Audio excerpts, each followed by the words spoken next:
La police ougandaise a arrêté l'un des candidats à la présidentielle, le docteur Kizza Besigye.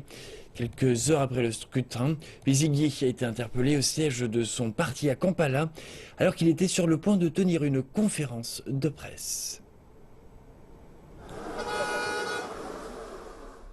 Des gaz lacrymogènes ont été tirés à Kampala pour le second jour d'affilée.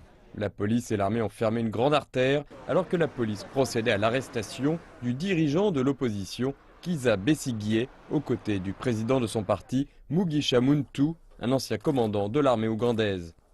Les deux hommes avaient prévu de tenir une conférence de presse au siège du parti du Forum pour le changement démocratique ou FDC à Kampala.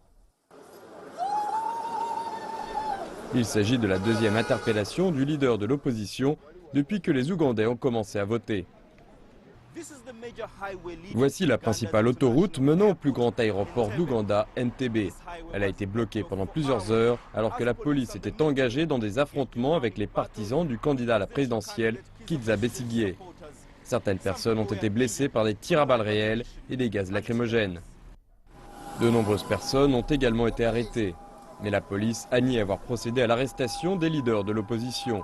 Les autorités ont déclaré les avoir brièvement emmenés pour les interroger après que les rapports des renseignements ont indiqué que Besigye prévoyait d'enfreindre la loi. Nous avons annoncé au public qu'en cas de violence, la police agirait afin d'assurer l'ordre public. Nous répétons la même information. La police ne restera pas les bras croisés et ne laissera pas notre pays sombrer dans le chaos. Jeudi, le président Museveni a averti que les forces de sécurité du pays agiraient contre toute personne visant à menacer la paix en Ouganda. L'ambassade américaine à Kampala a également averti ses ressortissants de ne pas sortir dans les rues de la capitale.